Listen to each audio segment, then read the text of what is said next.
Yan.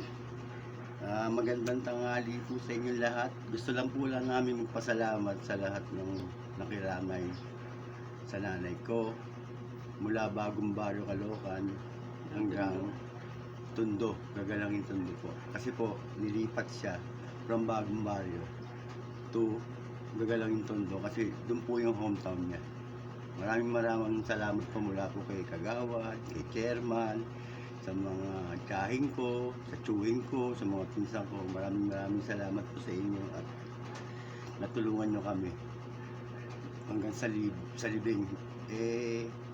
Yun lang po ang pwede namin sabihin para makapagpasalamat sa inyo sa pamamagitan itong vlog namin. Pero hahaluan po natin ng konting comedy kasi kahapon yung nilibing nanay ko, ang nasundan ko ibang patay. Buti po, hindi pa ako nakakapag-emote, kundi iiyakan ko, hindi pala namin patay. Kasi may mas nauna pa nung libing na. Kala ko yun na. Kaya pa nagtataka ako, ba't puro kotse, hindi naman mayaman ang pamilya namin. Walang naglalakad. Pagtingin ko, ibang patay pala.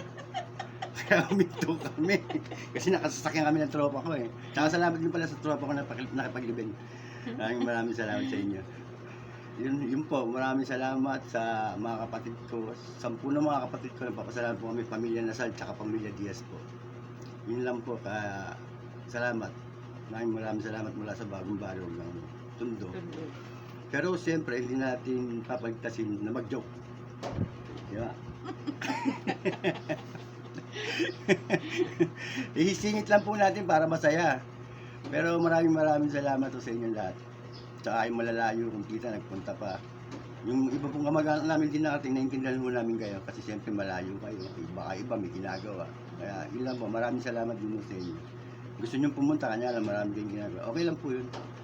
Ito po yung joke natin. Kilala nyo po si E.T. Yung extraterrestrial, yung pelikula mga 80s, mga banta ng 80s, mid-80s. Ano paborito niyang sasakyan? Ano? Ikaw?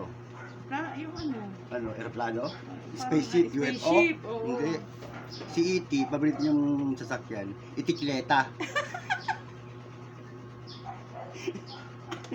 Tapos, meron pa, ang paborito niyang pagkain gulay. Di ba? May gulay ba? Oo, itikleta paborito niya, itikleta. Meron, itaw, ataw, tsaka atane. Hanggang dito na lang po, maraming salamat.